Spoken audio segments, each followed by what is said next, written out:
లకి ఫోటోగ్రాఫర్లకి అందరికీ ముందుగా వినాయక చవితి శుభాకాంక్షలు. మీ ద్వారా ప్రజలకు కూడా తెలంగాణ రాష్ట్రం సాధించిన తర్వాత 10 ఏళ్ళు కేసీఆర్ గారి పాలనలో బీఆర్ఎస్ పార్టీ సాధించినటువంటి విజయాల్ని, అభివృద్ధిని, వికాసాన్ని ఇలా విధ్వంసం చేయడానికి చేస్తున్నటువంటి ప్రయత్నాలకి విఘ్నాలు తొలగిపోవాలని ఈ వినాయక చవితి సందర్భంగా మేము అందరం కూడా కోరుకుంటా ఉన్నాం. ఈ ప్రెస్ మీట్లో ఉపాధ్యాయుల సమస్యలపై నిరంతరం పోరాడి టీఆర్ఎస్ పార్టీ శాసనమండలి విప్పుగా పనిచేసినటువంటి పెద్దలు, మాజీ శాసనమండలి సభ్యులు సుధాకర్ రెడ్డి గారు ఈ ప్రెస్ మీట్లో పాల్గొంటూ ఉన్నారు. అట్లాగే మరి ఇటీవలనే టీఆర్ఎస్ పార్టీలో చేరినటువంటి సుదీర్ఘకాలం స్టేట్ టీచర్స్ యూనియన్లో పనిచేసి రాష్ట్ర అధ్యక్షునిగా, ప్రధాన కార్యదర్శిగా వివిధ హోదాల్లో పనిచేసినటువంటి భుజంగరావు గారు కూడా ఈ ప్రెస్ మీట్లో పాల్గొంటున్నారు. వారిద్దరికి కూడా మరొకసారి స్వాగతం చెప్తూ 2-3 అంశాలు ప్రధానంగా మీ దృష్టికి తీసుకురావడానికి ఈ వినాయక చవితి అయినప్పటికీ కూడా మీకు ఇబ్బంది పెట్టి ఈ సమావేశాన్ని పెడతా ఉన్నాం. హరీష్ రావు గారు నిన్న మొన్న నిరంతరం కూడా హరీష్ రావు గారు ప్రజలకు సంబంధించినటువంటి అనేక సమస్యల మీద గౌరవ మా అధినేత కేసీఆర్ గారి ఆదేశాల మేరకు అనేక సమస్యల పరిష్కారం కోసం నిరంతరం కూడా మా ప్రజాప్రతినిధులు, మా మాజీ మంత్రులు, హరీష్ రావు గారు, మిగతా అందరూ కూడా ఇవాళ క్షేత్రస్థాయిలో ఉంటా ఉన్నారు. ప్రజలకు సంబంధించిన ఏ సమస్య వచ్చినా ప్రతిపక్షంగా మా బాధ్యత ఇదని మీ ద్వారా ప్రజలకు తెలియజెప్పేటువంటి ప్రయత్నం ఒకవైపు చేస్తూనే మరొక వైపు ప్రభుత్వం మీద ఒత్తిడి తెచ్చేటువంటి కార్యక్రమాన్ని కూడా వివిధ రూపాల్లో చేస్తున్నటువంటి విషయాన్ని మీరు అందరూ కూడా చూస్తూ ఉన్నారు. అది వరద బాధితుల విషయంలోనైనా, రుణమాఫీ విషయంలోనైనా, ఉద్యోగ ఉపాధ్యాయుల సమస్యల్లోనైనా, చిన్న తరగతి ఉద్యోగుల విషయంలోనైనా, జీతాల చెల్లింపులో అలసత్వం పైన కానీ ఇవన్నీ కూడా హరీష్ రావు గారు ఎప్పటికప్పుడు మా అధినేత కేసీఆర్ గారి సూచనల మేరకి ఎప్పటికప్పుడు కూడా ఈ విషయాలన్నీ కూడా ప్రజల దృష్టికి, ప్రభుత్వం మీద ఒత్తిడి తీసుకురావడానికి ప్రయత్నం జరుగుతూ ఉంది. హరీష్ రావు గారు మాట్లాడుతూ ఉంటే కొంతమంది విపరీతమైనటువంటి వ్యాఖ్యానాలు చేస్తూ ఉన్నారు. అట్లాగే కొందరు తప్పుడు కూడా అర్థం చేసుకుంటూ ఉన్నారు. నిన్న గాంధీ ఆసుపత్రిలో హరీష్ రావు గారు ఆదివాసీ మహిళ మీద జరిగినటువంటి దృష్టాంతాన్ని, అఘాయిత్యాన్ని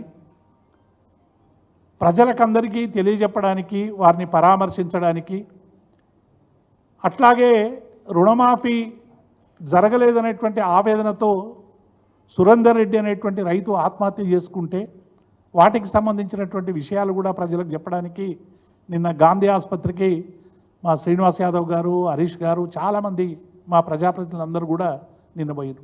ఆ సందర్భంగా హరీష్ రావు గారు ఈ రాష్ట్రంలో శాంతి భద్రతల పరిస్థితి కుప్పగూలింది, పోలీస్ వ్యవస్థ అంతా కూడా సరిగ్గా పనిచేయడం లేదు అని చెప్పి వారు వ్యాఖ్యానాలు చేసినటువంటి సందర్భాన్ని చూశాం. కేవలం ప్రేక్షక పాత్రగా కొంతమంది అధికారులు పనిచేస్తూ ఉన్నారనేటువంటి విషయాన్ని వారు చెప్పినటువంటి విషయం పత్రికల్లో వచ్చింది. దాని మీద పోలీస్ అధికారుల సంఘం మిత్రులు తప్పుడుగా అర్థం చేసుకుంటా ఉన్నారు. హరీష్ రావు గారు కానీ, బీఆర్ఎస్ పార్టీ కానీ, మా నాయకులం ఎవరం కూడా పోలీస్ అధికారులన్నా, కానిస్టేబుల్ అన్నా, సంఘాలన్నా మాకు అపారమైనటువంటి గౌరవం అనేటువంటి విషయాన్ని మేము ఈ సందర్భంగా గుర్తు చేస్తూ ఉన్నాం. మేము అనే వ్యాఖ్యలు వ్యవస్థకు సంబంధించినటువంటి వ్యాఖ్యలు.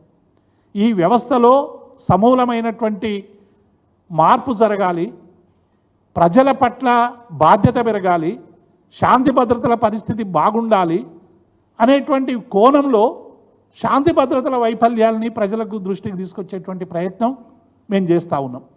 అందులో భాగంగానే హరీష్ రావు గారు చెప్తే దాన్ని అర్థం చేసుకొని హరీష్ రావు గారి మీద పోలీస్ అధికారుల సంఘం చేసినటువంటి వ్యాఖ్యల్ని మేము వారు తప్పుడుగా అర్థం చేసుకున్నారని ఆ మిత్రులకు మేము సూచన చేస్తూ ఉన్నాం. హరీష్ రావు గారు కొత్తగా హరీష్ రావు గారి గురించి చెప్పేది ఏమీ లేదు. ఉద్యోగుల సమస్యలు, ఉపాధ్యాయుల సమస్యలు, హోంగార్డుల సమస్యలు, పోలీసుల సమస్యలు, ఈ రాష్ట్రంలో ఉన్న లక్షలాది మంది ఉద్యోగుల, ఉపాధ్యాయుల, కార్మికుల సమస్యలు ఎప్పటికప్పుడు నినదించి ఆ సమస్యల పరిష్కారం కోసం పనిచేసేటువంటి గొప్ప నాయకుడు హరీష్ రావు గారు. కేవలం పత్రికా ప్రకటనలే కాదు, వారు అసెంబ్లీలో కూడా ఉద్యోగుల, ఉపాధ్యాయ సంఘాలకు సంబంధించినటువంటి అనేక డిమాండ్లను అసెంబ్లీలో చాలా స్పష్టంగా ప్రస్తావించి ప్రభుత్వాన్ని అనేక విషయాల మీద వారు నిలదీసినటువంటి సందర్భాన్ని చూస్తూ ఉన్నాం. పోలీస్ అధికారులు కొందరు ప్రేక్షక పాత్ర వహిస్తూ ఉన్నారు. ఉదాహరణకి మొన్న ఖమ్మంలో వరద బాధితుల్ని హరీష్ రావు గారు పలకరించడానికి పోయినప్పుడు, ఒక మాజీ మంత్రులు వస్తున్నప్పుడు, బీఆర్ఎస్ పార్టీకి సంబంధించిన నాయకులు వస్తున్నప్పుడు ఎట్లా ఉండాలి, శాంతి భద్రతలకు సంబంధించినటువంటి సమస్య అనేటువంటి విషయంలో అవగాహన రాహిత్యంతో సరైనటువంటి బందోబస్తు లేకుండా కేవలం ఒక కానిస్టేబుల్, ఒక హోంగార్డును మాత్రమే ఎస్కాట్గా పెట్టి సిఐలు, ఎస్ఐలు ప్రేక్షక పాత్ర వహిస్తుంటే మా హరీష్ రావు గారి మీద, మిగతా ప్రజాప్రతినిధుల కార్ల మీద దాడి జరిగింది. అందులో మా యువ నాయకునికి ఒక ఆయనకి కాళ్ళు కూడా విరిగినటువంటి సందర్భం మీకు తెలుసు. ఇటువంటి సందర్భంలో ప్రేక్షక పాత్ర వహిస్తున్నటువంటి పోలీసులు మేము ఎట్లా అర్థం చేసుకోవాలి అనేటువంటి విషయం మీద చాలా స్పష్టంగా హరీష్ రావు గారు ప్రశ్నించినటువంటి విషయాన్ని నేను ఈ సందర్భంగా గుర్తు చేస్తూ ఉన్నాను. ముఖ్యమంత్రి గారే, రేవంత్ రెడ్డి గారే ప్రెస్ మీట్ పెట్టి వరద బాధితుల్లో ఆక్రోశం ఉంటుంది, అసహనం ఉంటుంది, ఆవేదన ఉంటుంది. ఈ ఆవేదన ప్రతిపక్ష నాయకులు పర్యటించి మీ ద్వారా మాకు చెప్పండి అని రేవంత్ రెడ్డి గారే ఆహ్వానించినటువంటి సందర్భాన్ని చూశాం. ఒకవైపు ప్రభుత్వం ప్రతిపక్షాలు రండి, ప్రజల కన్నీళ్లలో భాగమవ్వండి అని చెబుతూనే, నోటితో చెప్తూనే నొసటితో వెక్కరించినట్టు ఒకవైపు రమ్మని ఆహ్వానిస్తూనే మరొక వైపు వారి పార్టీ కార్యకర్తలతో దాడి చేయించడం, ఇది ఏ మేరకు సబబు అనేటువంటి విషయాన్ని మేము ప్రశ్నిస్తూ ఉన్నాం. అట్లాగే హరీష్ రావు గారి దాడి తర్వాత కూడా కేసులు కూడా మరి పెట్టినట్టుగా చూస్తా ఉన్నాం. ఇవన్నీ దృష్టిలో పెట్టుకొని హరీష్ రావు గారు శాంతి భద్రతల వైఫల్యం జరిగిందంటే అది పోలీస్ అధికారుల సంఘం వాళ్ళని అన్నట్టుగా ఊహించుకొని ఇలా ప్రకటన ఇవ్వడం అనేది సరైనది కాదు. మేము వారికి విజ్ఞప్తి చేస్తూ ఉన్నాం, మీరంటే మాకు అపారమైన గౌరవం. ఆ గౌరవాన్ని కేవలం మేము మాటల్లో చెప్పలేదు. గత 10 ఏళ్ల కాలంలో కేసీఆర్ గారి పరిపాలనలో ఎన్నడూ లేని విధంగా 7 పోలీస్ కమిషనరేట్లను, 10 పోలీస్ జిల్లాలను, 25 కొత్త సబ్ డివిజన్లను, 31 సర్కిళ్లను ప్రభుత్వం ఏర్పాటు చేసింది. హైదరాబాద్లో ప్రతి పోలీస్ స్టేషన్కు గతంలో ఎవరైనా ఒక ఫిర్యాదుదారు వచ్చి నాకు అన్యాయం జరిగిందని ఎఫ్ఐఆర్ నమోదు చేయండి అని పోలీస్ స్టేషన్లకు వస్తే కాగితము కలం మీరు తెచ్చుకోండి అని చేతులు ఎత్తేసిన వ్యవస్థని మనం చూసాం. కానీ బీఆర్ఎస్ ప్రభుత్వం, టీఆర్ఎస్ ప్రభుత్వం ఆనాడు మా అధినేత కేసీఆర్ గారి నాయకత్వంలో పోలీసులకి ఇటువంటి దుర్గతి ఎందుకని చెప్పి ప్రతి నెల 25,000 నుంచి 75,000 రూపాయలు స్టేషన్లకు ఇచ్చినటువంటి మాట వాస్తవం కాదా అని నేను ఒక్కసారి వారికి నేను గుర్తు చేస్తూ ఉన్నాను. ఇదొక్కటే కాదు, వెహికల్స్ అన్నీ కూడా ఎవరైనా ఫోన్ చేస్తే 100కు ఫోన్ చేసినా, ఇంకొక దానికి ఫోన్ చేసినా, మమ్మల్ని ఆదుకోండి బాబా అని పోలీసులకు ఫోన్ చేస్తే మొరాయించేటువంటి జీపులు, సకాలంలో చేరుకునేటువంటి వెహికల్లని మొత్తం కూడా తీసివేసి అందరికీ కూడా అవసరమైనటువంటి నూతన వెహికల్ ఇచ్చి శాంతి భద్రతల పరిరక్షణ కోసం కృషి చేసినటువంటి పార్టీ ప్రభుత్వం బీఆర్ఎస్ ప్రభుత్వం అనేటువంటి విషయాన్ని నేను ఈ సందర్భంగా, ఇది ఒక్కటే కాదు, 47,000 మంది పోలీస్ కానిస్టేబుల్లను రిక్రూట్మెంట్ చేసినాం మేము ఈ 10 ఏళ్లలో పోలీస్ రిక్రూట్మెంట్ ద్వారా. అట్లాగే పోలీస్ నియామకాలలో మహిళలకు 33% రిజర్వేషన్లు. అట్లాగే ట్రాఫిక్ పోలీసులు మనం చూస్తుంటాం, హైదరాబాద్ నగరంలో కానీ మిగతా నగరాల్లో కానీ గంటల కొలది నిలబడి వారు ట్రాఫిక్ను కంట్రోల్ చేస్తూ ఉంటే వాళ్ళని పట్టించుకునే నాతుడు లేడు. కానీ మొదటిసారి దేశంలోనే 30% కాలుష్య అలవెన్స్ ఇచ్చినటువంటి ప్రభుత్వం బీఆర్ఎస్ ప్రభుత్వం. అట్లాగే 10 లక్షల వరకు సీసీ కెమెరాలు పెట్టి శాంతి భద్రత కోసం. ఇవన్నీ ఎందుకు చెప్తున్నామంటే పోలీసు వ్యవస్థ బాగా ఉంటేనే ప్రజలు సరైనటువంటి రీతిలో తమ దైనందిన కార్యక్రమాలు నిర్వహించుకొని ప్రభుత్వం ఉంది అనే ఒక భరోసాతో ఉంటారు అనేటువంటి నమ్మకాన్ని విశ్వాసాన్ని కలిగించినటువంటి ప్రభుత్వం ఆనాటి ప్రభుత్వం. అందుకే ఇప్పుడు జరుగుతున్నటువంటి ఘటనలన్నీ కూడా అందబాలిక మీద అత్యాచారం జరిగితే 15 రోజుల దాకా వాటికి సంబంధించిన సమాచారం ఉండదు.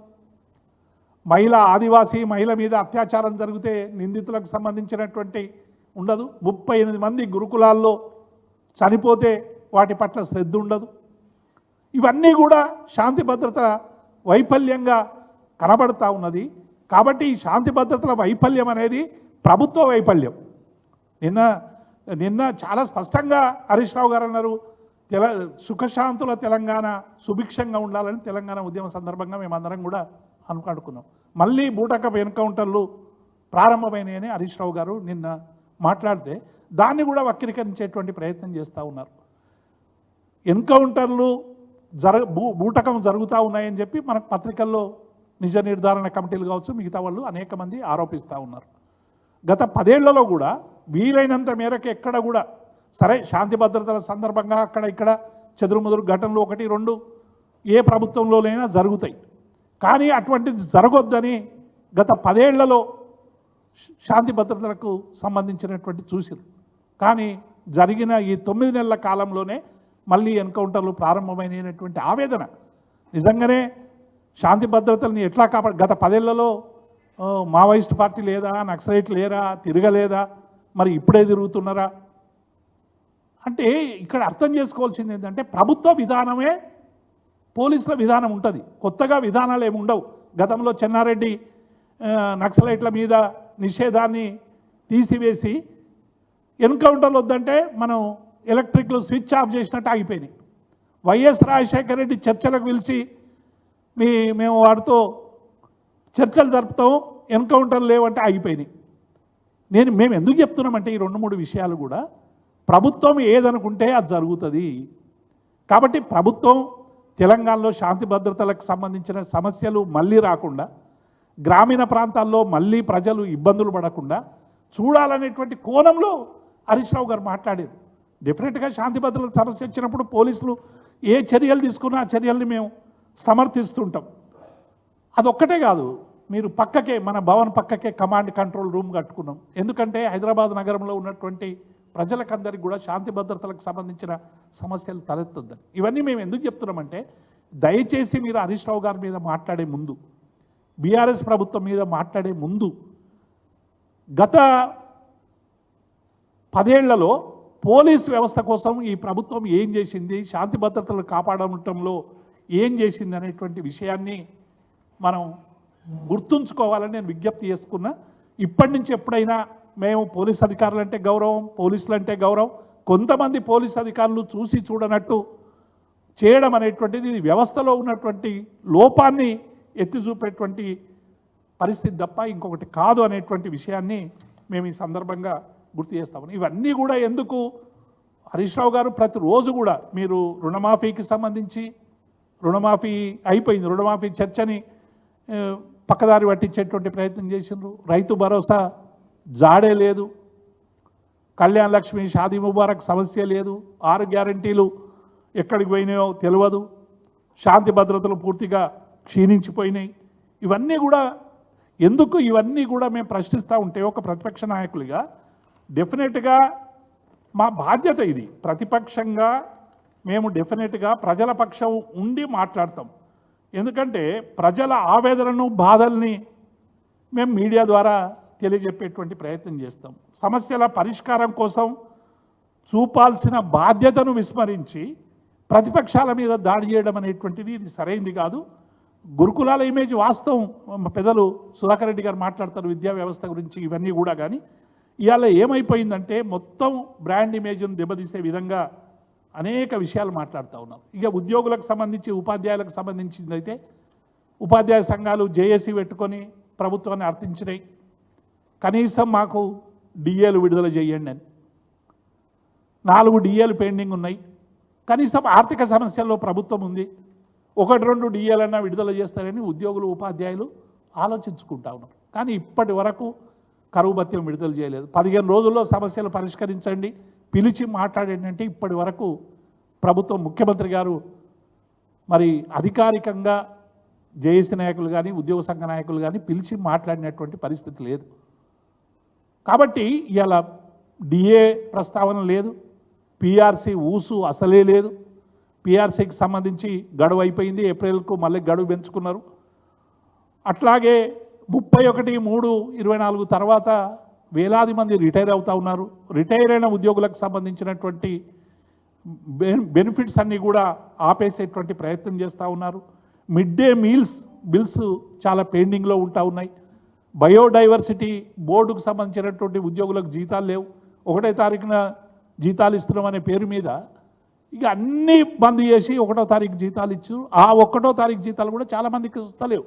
ఇలా కాంట్రాక్టు అవుట్సోర్సింగ్ ఉద్యోగులు అందరూ కూడా మరి చాలా బాధపడుతున్నటువంటి సందర్భాన్ని చూస్తూ ఉన్నాం.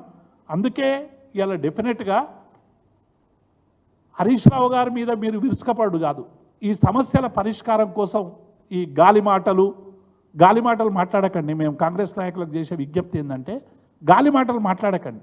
మీ పరపతి ఉపయోగించి సమస్యలు, మేము 10 ఏళ్లలో 73% ఫిట్మెంట్ ఇచ్చినాం, రాష్ట్ర ప్రభుత్వం ఇచ్చింది. మీరు ఈ ఫస్ట్ 43% ఇచ్చిండ్రు ప్రభుత్వం అధికారంలోకి రాగానే. ఇప్పుడు 50% ఇచ్చి గొప్ప అని చెప్పుకోండి, దానికి ఎవరైనా స్వాగతిస్తారు. ఇప్పటికి ₹1 వేతనం పెంచలేదు, పిఆర్సీ మీద చేయలేదు, ఏది లేదు. ఏమనంటే కేసీఆర్ ఆనవాళ్ళన్నీ మేము తుడిపేస్తామని అంటాం. నేను ఇంటెలిజెన్స్ లేదో రిపోర్ట్ ఇచ్చిండ్రు, అందుకే విద్యుత్ శాఖ మీద రివ్యూ చేస్తూ 1 నిమిషం 3 మీద కూడా కరెంటు పోవద్దని ముఖ్యమంత్రి గారు చెప్పినట్టు పత్రికల్లో వార్త వచ్చింది. ఎందుకంటే నిమిషం కరెంటు పోగానే అగో కేసీఆర్ పరిపాలనలో కరెంటు పోలేదని కోట్లాది మంది ప్రజలు గొంతెత్తుతున్నారని ఇంటెలిజెన్స్ రిపోర్ట్లు వచ్చినాయట. ఎక్కడ రుణమాఫీ రాకుంటే అయ్యో కేసీఆర్ ఉండగా మాకు ఎంతో కొంత రుణమాఫీ జరిగింది. విద్యుత్ 24 గంటలు లేకుంటే కేసీఆర్ ఉండగా మాకు విద్యుత్ సరిగ్గా ఉండే. అంటే గత పరిపాలనని మీరు తుడిచేయాలి, గత వికాసాన్ని విధ్వంసంగా చిత్రీకరించేటువంటి ప్రయత్నం చేసినప్పుడల్లా ప్రజలు కేసీఆర్ పాలనను జ్ఞాపకం చేసుకుంటా ఉన్నారు. కాబట్టి మీరు మా మీద దాడి చేసేటువంటి ప్రయత్నం చేస్తూ ఉన్నారు. ఈ గాలి మాటలు కట్టిపెట్టి ప్రజల వైపు దృష్టి పెట్టండి. 6 గ్యారంటీలు, శాంతి భద్రతల విషయం, ఉద్యోగులకు సంబంధించినటువంటి విషయం, ఉద్యోగులను పిలిపించండి, చర్చించండి, వాళ్ళకు అవసరమైనటువంటి పరిష్కారం చేయండి. డిఏ కానీ మిగతాయి కానీ ప్రమోషన్లు కానీ ఏదో 30,000 ప్రమోషన్లు ఇచ్చినామని జబర్దర్చుకోవడం కాదు. మేము కూడా గత 10 ఏళ్లలో 1,00,000కు పైగా ప్రమోషన్లు ఇచ్చినాము. ఎన్నడూ ఉద్యోగి ప్రమోషన్ ఇస్తే అదేదో పెద్ద మీటింగ్ పెట్టి ఇవ్వాల్సినటువంటి అవసరం లేదు. అది ఆఫీస్ కార్యక్రమానికి సంబంధించిన సమస్య. ఆ హెచ్ఓడికి ఆ ఉద్యోగికి తెలుస్తుంది ప్రమోషన్ వచ్చినట్టు. సమాజానికి మొత్తం మందిని తీసుకొచ్చి మేమేదో చాలా కాలంగా ఆగినాయని ప్రమోషన్లు ఇచ్చినాం అని చెప్పి గొప్పలు చెప్పుకోవడం కాదు. ఇకనైనా సమస్యల మీద కేంద్రీకరించండి, ప్రజా సమస్యల మీద కేంద్రీకరించండి, ఇచ్చిన హామీలను అమలు చేయండి. ఇచ్చినటువంటి ఏవైతే మీరు హామీలు ఉన్నాయో హామీలకు ఒక నిర్దిష్టమైన కాల ప్రణాళిక తెచ్చుకొని సమస్యలు పరిష్కారం చేయండి. కానీ మాట్లాడుతున్నటువంటి హరీష్ మీదనో, మాట్లాడుతున్న కేటీఆర్ మీదనో, మాట్లాడుతున్నటువంటి బీఆర్ఎస్ నాయకుల మీదనో ఏమనంటే అరెస్ట్ చేసి దిలీప్ కొంతం లాంటి వాళ్ళని, క్రిషాంక్ లాంటి వాళ్ళని మీరు అరెస్ట్ చేసి లేకుంటే కేసులు పెట్టి, గుడికి పోతే మొక్కుతే కేసులు పెట్టి, మీరు ఈ కేసులు పెట్టడం ద్వారా ఇంకొకటి చేయడం ద్వారా మా మనోనిబ్బరాన్ని దెబ్బతీయలేరు. మీరు ఎన్ని నిర్బంధాలు పెట్టినా, ఎన్ని అరెస్టులు చేసినా, ఎన్ని కేసులు పెట్టినా ప్రజలు ఇచ్చినటువంటి బాధ్యత, ప్రతిపక్ష బాధ్యత నిర్వర్తిస్తాం, ప్రజల్లో ఉంటాం. ప్రభుత్వం చేసేటువంటి ప్రజా వ్యతిరేక విధానాల్ని, ఇచ్చినటువంటి హామీలను అమలు చేసే వరకు బీఆర్ఎస్ పార్టీ కేసీఆర్ గారి నాయకత్వంలో లక్షలాది మంది ఈ ప్రభుత్వాన్ని నిలదీస్తామనేటువంటి విషయాన్ని నేను స్పష్టం చేస్తా ఉన్నాను. Thank you. ఇప్పుడు పెద్దలు సుధాకర్ రెడ్డి గారు మాట్లాడుతున్నారు. మిత్రులందరికీ వినాయక చవితి శుభాకాంక్షలు. ఒక విషయం, ఎందుకంటే విద్యా విషయకంగా 3 అంశాలు ప్రస్తావిస్తున్నాం. మొన్న జరిగినటువంటి టీచర్స్ డే అవార్డ్స్, ఆ అవార్డ్స్ ఎట్లు ఇవ్వాలి, అవార్డ్స్ ఏ విధంగా ఇచ్చిండ్రు, దాంట్లో జరిగినటువంటి ఒక ఉపాధ్యాయులకు ఏ విధంగా నష్టం జరిగింది అనేటువంటిది విశదపరచడానికే వాటి మీద ప్రస్తావిస్తున్నాం. రెండవది గురుకుల వ్యవస్థ ఎట్లుండాలి, ఆ గురుకుల వ్యవస్థలో ఎక్సలెన్సీ ఉండాలి. అసలు ఏర్పాటు చేసిందే ఎక్సలెన్సీ బోధన జరగాలని ఏర్పాటు చేసినాం. కానీ దాంట్లో టీచర్లు లేకుండా ఎక్సలెన్సీ ఎట్లుంటుంది? కాబట్టి ఆ గురుకుల పాఠశాలలు, టీచర్స్ అవార్డ్స్, మూడో అంశం ఏదైతున్నదో మోడల్ స్కూల్స్. ఈ మోడల్ స్కూల్స్ కూడా ఆనాటి నుంచి ఈనాటి వరకు వాటిని పట్టించుకున్న నాదుడు కనబడతలేడు. కాబట్టి ఇప్పటికైనా కానీ ఆ మోడల్ స్కూల్స్ ఏ పద్ధతి ప్రకారంగా నియామకాలు జరిగినాయో దాంట్లో కూడా మంచి నాణ్యమైన విద్య లభించాలనేటువంటి తలంపుతోటి వెనుకబడినటువంటి మండలాలలో ఒక్కొక్క మోడల్ స్కూల్ ఏర్పాటు చేసినాం. కాబట్టి ఈ మూడు అంశాల మీదనే ప్రధానంగా కేంద్రీకరణ చేస్తున్నా. ఫస్ట్ ఏదైతున్నదో టీచర్స్ అవార్డ్స్. అసలు మాకు కావలసినటువంటి ఒక టీచర్స్ ఏవైతున్నారో పాఠశాలల్లో పనిచేసేటువంటి యొక్క ఉపాధ్యాయులందరికీ కూడా 5th సెప్టెంబర్ నాడు, అంటే సర్వేపల్లి రాధాకృష్ణన్ గారి జన్మదినాన్ని పురస్కరించుకొని ఉపాధ్యాయ దినోత్సవం నిర్వహిస్తూ ఉంటాం. సర్వసాధారణంగా వ్యాస మహర్షి పుట్టిన రోజును గురు పూజోత్సవం అంటాం. కానీ మా 5th సెప్టెంబర్ ఏదైతున్నదో దాన్ని మాత్రం ఉపాధ్యాయ దినోత్సవం అంటాం. ప్రపంచవ్యాప్తంగానూ ఇది కేవలం భారతదేశంలోనే నిర్వహిస్తూ ఉంటాం. భారతదేశంలోనూ ఉపాధ్యాయ దినోత్సవం నిర్వహిస్తున్నాం. ప్రపంచవ్యాప్తంగా ఉండేటువంటి ఒక ఉపాధ్యాయ దినోత్సవం 5th అక్టోబర్ నాడు నిర్వహిస్తూ ఉంటాం. కానీ మన దగ్గర 5th సెప్టెంబర్ నాడు నిర్వహించేటువంటి దాంట్లో సెలక్షన్ ఎట్లుండాలి, ఏ విధంగా ఉపాధ్యాయుల సెలక్షన్ జరగాలి, దీంట్లో 2 రకాలైనటువంటి కేటగిరీ ఉపాధ్యాయుల నియామకం జరుగుతుంది. వాళ్ళని గుర్తింపు చేస్తాం. ఒకటేమో ఉపాధ్యాయ సంక్షేమ సంస్థ నుంచి ప్రతి జిల్లాకు 4 చొప్పున, 2 in service teachers, 2 retired teachers, ఈ 4 ప్రతి జిల్లా నుంచి ఎంపిక చేసి వారికి అవార్డు ఇస్తాం. అదేవిధంగా టీచర్స్ అవార్డ్స్ ఏవైతున్నాయో స్టేట్ టీచర్స్ అవార్డ్స్, ఈ స్టేట్ అవార్డ్స్ ఏవైతున్నాయో ఆ అవార్డ్స్ ప్రతి కేటగిరీ వారిగా master, school assistant, second grade teacher, PET, craft, drawing teachers, ఈ విధంగా కేటగిరీ వారిగా ఉత్తమమైనటువంటి ఒక ఉపాధ్యాయులను ఎంపిక చేయడానికి డైరెక్టర్ ఆఫ్ స్కూల్ ఎడ్యుకేషన్ గారు ఒక కమిటీ ఏర్పాటు చేసి దాని ద్వారా ఎంపిక చేస్తారు. కాబట్టి మేము కోరేది ఏంటంటే నిర్దిష్టంగా ఎవరికైతే అర్హత ఉన్నదో పారదర్శకంగా ఆ టీచర్స్ని అందరినీ ఏర్పాటు చేసి వారిని ఎంపిక చేసి ఆ ఎంపిక ద్వారా అయినటువంటి వాళ్ళను నిర్దిష్టం తప్పనిసరిగా వారికి ఆ రోజు అవార్డులు ప్రదానోత్సవం చేయవలసినటువంటి అవసరం ఉంటుంది. ఇది నిర్వహణ జరిగేదంతా కూడా విద్యాశాఖ మంత్రి గారి ఆధ్వర్యంలో జరుగుతూ ఉంటుంది.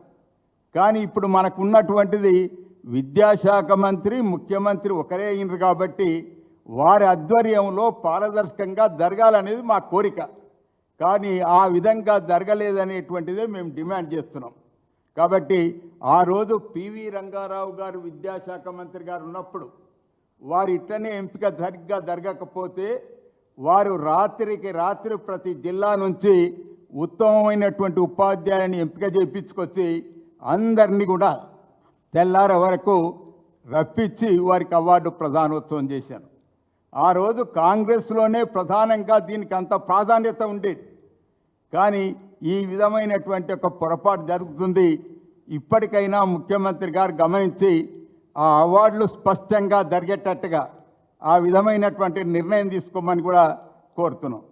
రెండవది గురుకుల వ్యవస్థ ఏదైతున్నదో ఆ రోజు పివి నరసింహారావు గారు విద్యామంత్రిగా ఉన్నప్పుడు వారు ఈ గురుకుల వ్యవస్థను ఏర్పాటు చేశాడు.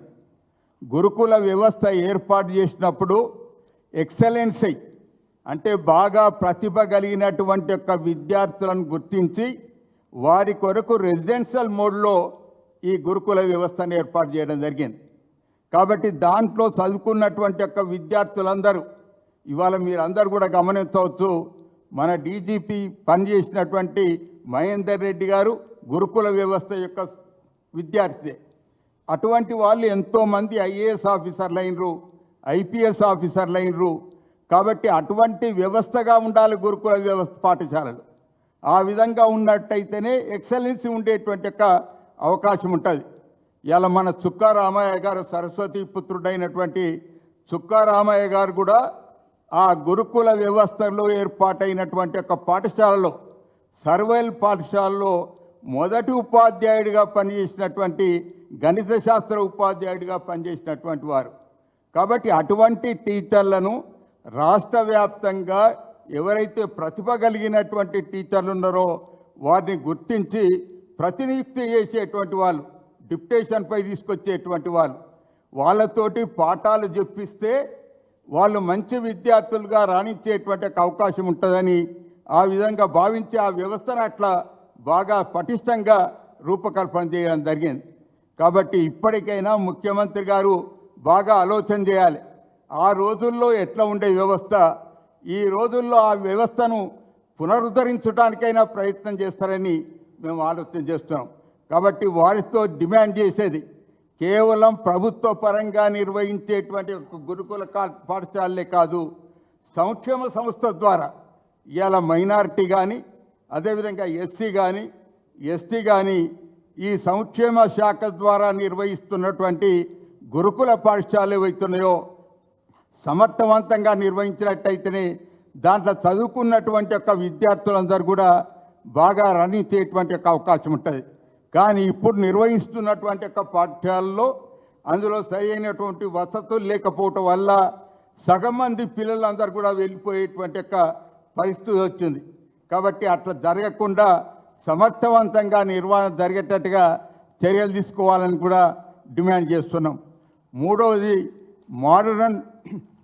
మోడల్ స్కూల్స్ ఏవైతున్నాయో, ఆదర్శ పాఠశాలలు ఏవైతున్నాయో ఆ ఆదర్శ పాఠశాలలను 2013వ సంవత్సరంలో ఆనాడు కాంగ్రెస్ ప్రభుత్వంలో ఈ పాఠశాలలు ఏర్పాటు చేసినాం. వెనుకబడిన మండలాలలో అంటే ఎక్కువ బ్యాక్వర్డ్ మండలాలు ఏవైతున్నాయో ఆ మండలాలలో 194 పాఠశాలలు ఆంధ్రప్రదేశ్లో వేరు, మన తెలంగాణలో ఎక్కువ వెనుకబడిన మండలాలు ఉంటాయి కాబట్టి 194 పాఠశాలలు ఏర్పాటు చేసినాం. ఈ 194 పాఠశాలల్లో సుమారు 3000 మంది అంటే ప్రిన్సిపాల్స్, పీజీటీలు, టీజీటీలు పనిచేస్తున్న వాళ్ళు. వారికి ఇంతవరకు కూడా ప్రభుత్వ ఉపాధ్యాయులుగా పరిగణింపబడతలేరు. వారు ఆనాడే 10A1 కింద నియామకమైనప్పటికీ కూడా వారిని ప్రత్యేకంగా ప్రభుత్వ ఉపాధ్యాయులుగా పరిగణించకుండా వారు ప్రత్యేకమైనటువంటి ఉపాధ్యాయులుగా పరిగణించడం వల్ల వారికి ఎటువంటి సదుపాయాలు విస్తరించబడతలేవు. వారికి సరి అయినటువంటి వేతనాలు వస్తలేవు, వారికి సరి అయినటువంటి బదిలీలు జరుగుతలేవు, ప్రమోషన్లు లేవు. సుమారు ఇప్పటికి చూడండి 2013 నుంచి 11 సంవత్సరాల నుంచి ఒక్క టీచర్ బదిలీకి నోచుకోలేదు, ఒక్క టీచర్ ప్రమోషన్కు నోచుకోలేదు. కాబట్టి ఇటువంటి వ్యవహారం ఉన్నది. దీంట్లో సరిగ్గా జోక్యం చేసుకొని విద్యామంత్రిగా కానీ ముఖ్యమంత్రిగా కానీ జోక్యం చేసుకొని ఆ వ్యవస్థ సక్రమంగా నిర్వహణ జరిగేటట్టుగా అటువంటి చర్యలు తీసుకుంటాడని ఆశిస్తున్నాం, డిమాండ్ చేస్తున్నాం. అదే కాకుండా ఈ మోడల్ స్కూళ్ళల్లో ఇప్పుడున్నటువంటి ఒక మోడల్ స్కూల్స్ అన్నిటి కూడా ప్రభుత్వ పాఠశాలలుగా మార్చి ప్రభుత్వ ఉపాధ్యాయులకు ఏవైతే సదుపాయాలు ఉన్నాయో అంటే వేతనాలు 010 హెడ్ కింద చెల్లించేటట్టుగా, అదేవిధంగా వారికి కంపెన్సేట్ అపాయింట్మెంట్ లభించేటట్టుగా, వారికి కూడా అన్ని రకాల సదుపాయాలు ఉండేటట్టుగా ఆ వ్యవస్థను ఎక్స్టెండ్ చేయాలని కూడా ఈ సందర్భంగా డిమాండ్ చేస్తున్నాం. ఈ 3 అంశాల మీద ముఖ్యమంత్రి కేంద్రీకరణ చేసి పాలకపక్షం ప్రతిపక్షం, పాలకపక్షం ఎప్పుడైనా ప్రతిపక్షం ఏం చెప్తుంది అనేటువంటి ఒక విషయాన్ని గమనించాలి. గమనించి దానికి అనుగుణ్యంగా చర్యలు తీసుకోవాలి. కానీ మాటకు మాట ఎదురు మాట్లాడేటువంటిది సరి అయినటువంటి ఒక విధానం కాదు. మీరే ప్రభుత్వ పరంగా ప్రతిపక్ష నాయకుడిని ఎన్నుకొని ప్రతిపక్ష నాయకుడికి అన్ని సదుపాయాలు కల్పించబడుతుంది. మా బాధ్యత అది. మేము విమర్శించేదే మా బాధ్యత. విమర్శిస్తున్నప్పుడు ఇట్లా విమర్శిస్తుండు అట్లా విమర్శిస్తుండు అంటే విమర్శించకపోతే ఎందుకున్నట్టు మరి మేము. కాబట్టి ఆనాటి నుంచి ఈనాటి వరకు కూడా ఆనాడు ప్రతిపక్షంలో ఉన్న పాలకపక్షంలో ఉన్న ఇవాళ మేము ప్రతిపక్షంలో ఉన్నా ఎప్పుడైనా నాణ్యమైన డిమాండ్ అయితే మా హరీష్ రావు గారు మా ఉపాధ్యాయ ఉద్యోగ పక్షాన నిలబడినటువంటి ఒక ఏకైక నాయకుడు హరీష్ రావు గారు. కాబట్టి అందుకొరకే వారు మాట్లాడతారు ప్రతి అంశం మీద. మాట్లాడినంత మాత్రాన హరీష్ రావును ఎత్తిపోద్దామనంటే అది సరి అయినటువంటి ఒక విధానం కాదు. కాబట్టి తప్పనిసరిగా అన్ని విషయాలు ఆకలింపు చేసుకొని సరి అయినటువంటి దృక్పథంతో ఆలోచించి న్యాయం చేయాలని కూడా డిమాండ్ చేస్తూ సెలవు తీసుకుంటాం. థ్యాంక్ యూ అందరికీ.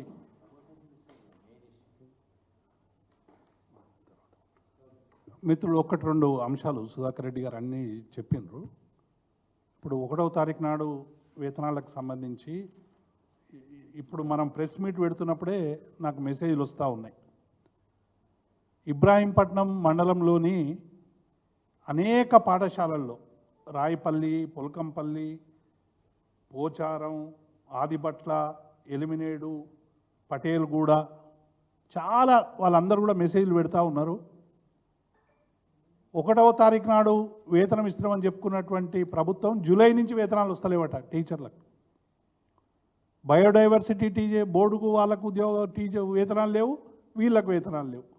కాబట్టి 1వ తారీఖు నాడు వేతనాలు కొంతమందికే ఇచ్చి మొత్తం ఇస్తున్నామని డాకా బజాయించేటువంటి పనులు మానుకోవాలి. అట్లాగే హరీష్ రావు గారి మీద కాంగ్రెస్ నాయకులు కొందరు చాలా దుర్మార్గంగా గాంధీ భవన్లో ప్రెస్ మీట్లు పెట్టి మాట్లాడుతూ ఉన్నారు. ఆయన కాలి గోటికి కూడా సరిపోరు వాళ్ళు. హరీష్ రావు గారు ఉపాధ్యాయుల ఉద్యోగుల సమస్యల కోసం నిరంతరం పోరాడేటువంటి వ్యక్తి. మీరు హరీష్ రావు గారు ఏమైనా తప్పు మాట్లాడితే డెఫినెట్గా భావ ప్రకటన స్వేచ్ఛతో మాట్లాడండి. కానీ వ్యక్తి మీద దాడి చేసే విధంగా ఆయనకు ఆపాదించి రకరకాలు చేస్తే మిత్రులుగా సలహాలు ఇస్తే స్వీకరిస్తాం, వాటిని సరి చేసుకునేటువంటి ప్రయత్నం చేస్తాం మేము ఎక్కడైనా తప్పు మాట్లాడితే. కానీ ఇంటెన్షనల్గా మీరు హరీష్ రావు గారి మీద దాడి చేసినా, బీఆర్ఎస్ మీద దాడి చేసినా, మా బీఆర్ఎస్ నాయకుల మీద వ్యక్తిగతంగా దాడులు చేసినా డెఫినెట్గా మేము కూడా చేయాల్సినటువంటి అవసరం వస్తుంది. దయచేసి ఇప్పటి నుంచి అటువంటి ప్రయత్నాలకు మానుకోవాలని విజ్ఞప్తి చేస్తాం.